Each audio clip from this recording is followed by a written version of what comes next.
wace kunsa kwalelan zuciyata. Na faɗa na ƙara na jaddada, kai nawa ne kunsa kwalelan zuciyata. Rabuwa da ke bara na balle wata, hannu rike kar da ki bar ni na jirkita.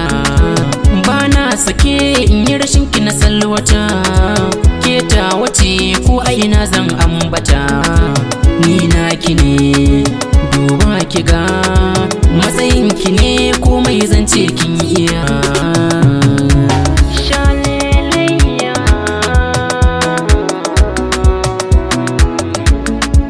Mai martaba kake birnin zuciya, matsayinka ne ya kai in maka jarmiya.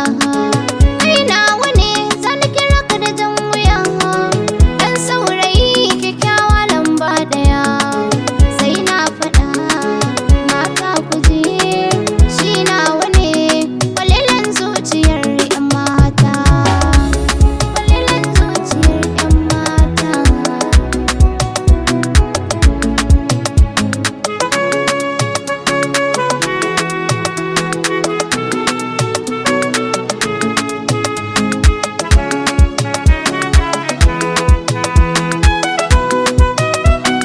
Hai bani lafiya inda yi bakya lafiya, in ga kilau shine zan kai safiya. In baki nan bana doron duniya, inda yi da ke ko na zauna lafiya. Ga ta wannan kun ganta nan, mai tarbiya kun kwalelan zuciya. Kun gan shi nan, namijin maza, kwalelan zuciyar 'yan mata. Hayya, hayya.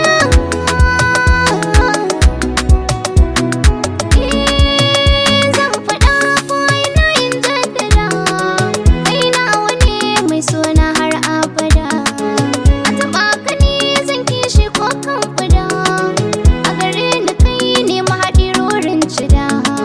Roko nake ya Allah, roko nake, gana wannan kare min shi ko ina. Gana wannan kai mai karin lafiya, gana wannan sa ya zama mai dukiya. Gata wannan aini ma gata wannan kare min ita ko ina. Gata wannan yarda mu zauna lafiya, gata wannan shalele na gimbiyar 'yan mata.